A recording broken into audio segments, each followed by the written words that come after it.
Сәлем достар, сіздермен бірге Айжан Кербесова және де Диас. Бүгінде біздің арнамызда өте бір ерекше видео болмақшы. Егер де мені инстаграмда оқитын адамдар болса, онда олар әрбір суреттен мүмкін байқаған шығар, мүмкін байқамаған шығар. Кейбіреулері тіпті тігінен сөйтіп сұрап жатады. Сіз жүктісіз бе, сіз жүкті емессіз бе деген сияқты. Білмеймін, ол кішкене былай ыңғайсыз сұрақтар сияқты, олай тікелей адамға солай жаза салған. Ол меніңше әр адамның өзінің бір жеке басының мәселесі, яғни ол өзі айтқысы келсе айтады, айтқысы келмесе меніңше айтпайды. Бүгінде бізде ресми түрде хабарландыру, яғни біз сәби күтудеміз. Official сіздерге анонсмент жасағымыз келді. Кейбір қыздар далада жүргенде де маған инстаграмға жазған, біз сізді көрдік, құтты болсын деген сияқты. Мен кейбір ондай пікірлерді өшіріп тастаған болатым инстаграм астынан. Өйткені білмеймін, біраз уақытқа дейін оның барлығы біраз кішкене құпия болғанын қаладық.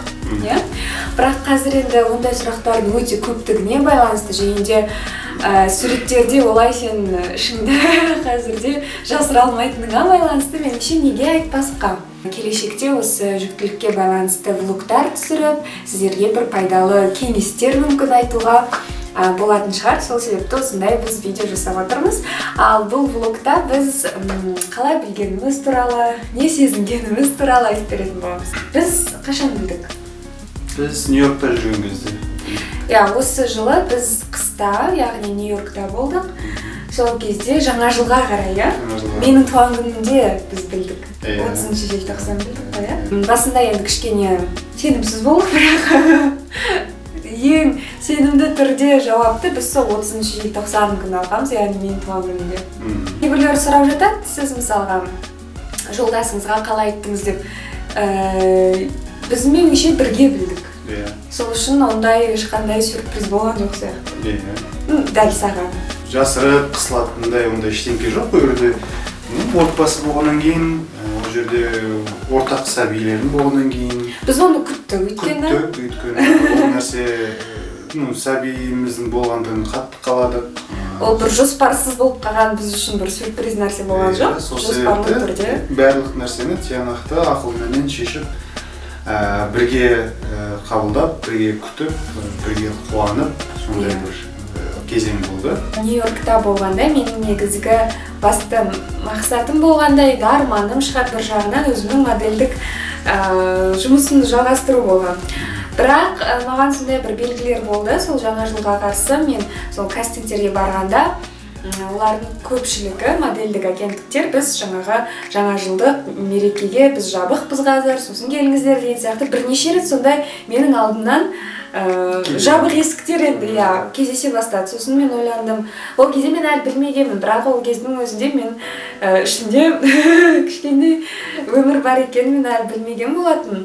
Сосын мен бірақ өзім ойландым, мүмкін бұл бір белгі шығар, мүмкін маған модельдік жаңағыдай жұмыстарымды қойып, кішкене ана болу жағынан дайындала бастау керек шығар деп. Солай Диас екеуміздің арамызда сондай әңгіме болған болатын. Және де көп ұзамай содан кейін мен өзім ішімнен, болды, мен енді ана болайын, кәдімгідей дайындалайын соған деген сияқты шешім қабылдағанда, біраз уақыттан кейін біз білдік. Біздің өмірімізге жаңа тағы да бір өмір келе жатқан. Өте ерекше бір сезім, өйткені біздің енді жас бала болып жүрдік қой алдында, жас өспірім өмірдік, сол кезеңнен кішкене ересектік өмірге аяқ басып жатқанымыздың бір белгісі болды. Іштей әке болам деген сезім ойыңа кіріп шыққан кезде кәдімгідей денең жібіп, біраз сергіп қаласың, бір жағынан мақтаныш сезім оянады, бір жағынан қуаныш сезім оянады. Менің ұлым болам екен, қызым болам екен, кім болса да мен қуана қабылдаймын деген. Сонда бір әртүрлі ойлар ішке кіріп шығады, бірақ дегенмен де іштей бір жылу пайда болып, бір отбасылық өмірдің ең қызық кезеңдерінің тағы да бір жаңа сатысы болып жатқандығын сезесің, байқайсың. Негізі Диас бірден сәбилі болғың келді иә сен? Біз үйлене салып, мен әке болуға дайынмын деген болатын дейсің. Ал мен біраз мүмкін білмеймін, мүмкін көрерміз, мен әлі дайын емес шығармын деген сияқты әңгімелер болған. Бірақ кейін сол Нью-Йоркта жүргенде өзім үшін сондай шешім қабылдаған болатын. Біз кімге бірінші айттық? Көпке дейін біз ешкімге айтқан жоқ болатын. Айтқанымыз ғой біраз уақытқа. Содан кейін жайлап ата-аналарымызға айта бастадық. Ол Алматыға келгенде болды. Біз сюрприз жасадық айтпақшы. Біз неге мама, оның ішінде біз жаңағыдай коробканың ішіне тағы да бір сондай өте жақсы мүмкін естелік болатын шығар, сіздер үшін жақсы бір сондай ой болатын шығар. Егер де сіздерде сондай жас жұбайлар болып, сәби күтіп жүрсеңіздер, ата-анаңызға жақсы сондай бір сюрприз жасауға болады. Жай ғана айта салып емес. Ал мен оған дейін сондай видеолар көргем. Әйелдер өздерінің, енді олар әже болады ғой, апа болады, солар апа болатын қалай білген деген сияқты YouTube-та өте көп видеолар, және де оларға жаңағыдай жасырын түрде құпия сыйлықтар береді. Соның барлығы бұл бәрі таза эмоция, меніңше естелік ретінде қалады. Сол себепті біз мамамызға Америкадан сондай кішкентай баланың киімдерін алып, мен жазған болатым сондай әже болуға дайынсыз ба деген сияқты. Ол видеоны қазір де қосып көрерміз мүмкін.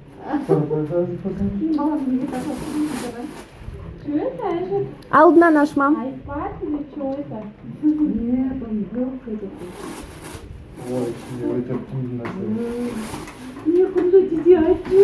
Наоборот, ана жағынан аш.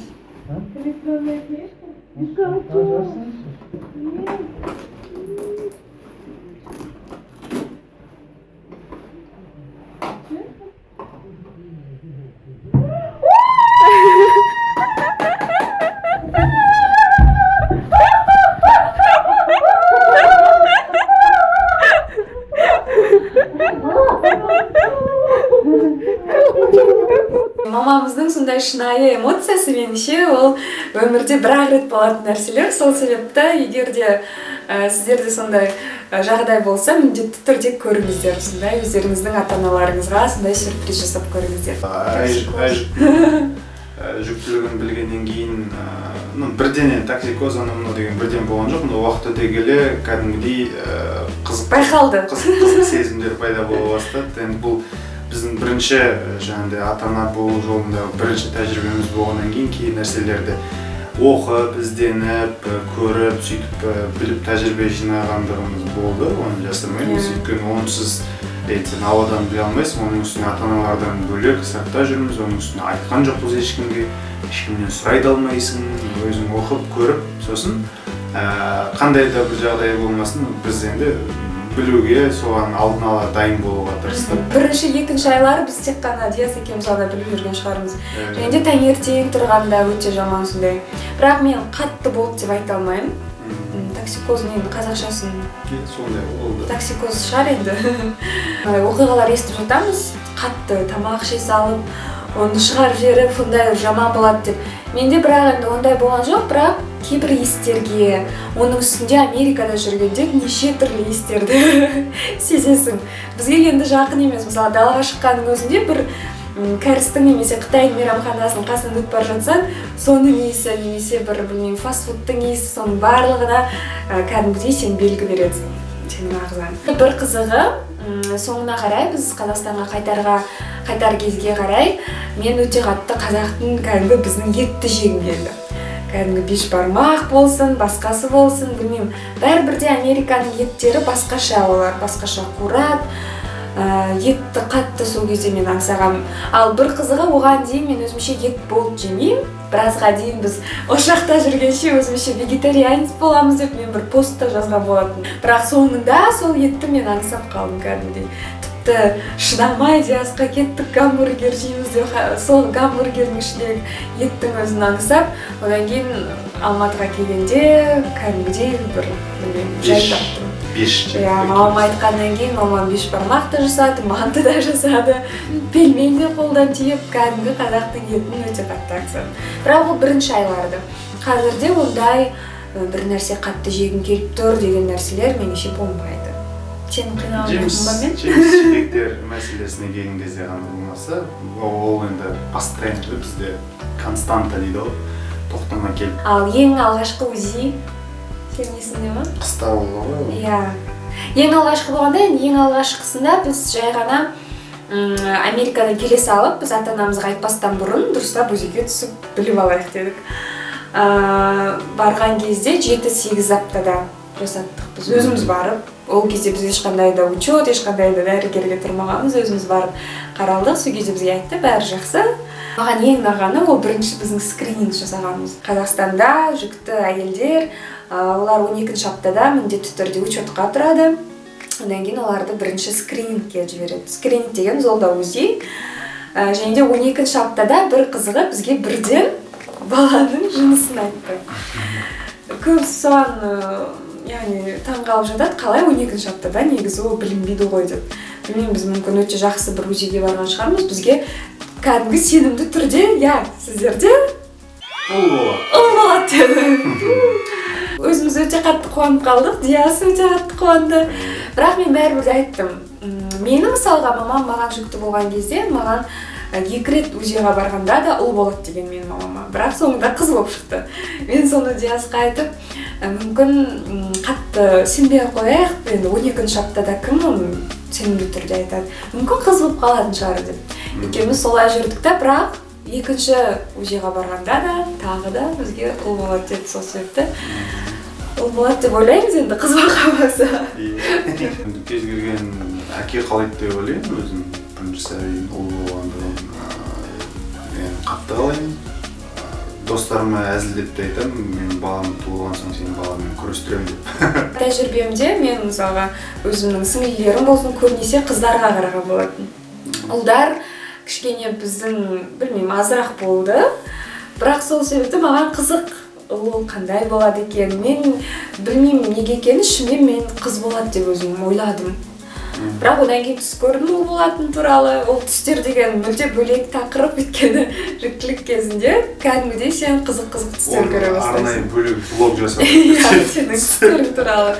Міндетті түрде мен арнайы влог жасаймын, мүмкін жеке өзім қандай да бір кеңестер айтып, маған не көмектеседі, қандай дәрумендер ішіп жүрмін деген сияқты нәрселер. Егер де қызық болса, егер де менің көрермендерім арасында сондай болашақ аналар болса, мүмкін сондай видеолар жасау қызық болатын шығар сіздер үшін. Мен өзім негізі қыздардың есімдерін өте көп ойластырып, өзіме бір ерекше есімдер жазып сөйтіп жүрген. Менде түгелдей бір жаңағыдай тізім бар қыздардың есімдері өзіме ұнайтын. Бірақ енді әрине оларды сақтап қоямын. Бірақ ұлдардың есімі мүлдем менің ойыма кіріп шықпайды. Білмеймін, ол жағынан кішкене қиын. Әрине оны есім қою мәселесін әлі ақылдасып сөйлесіп жатармыз.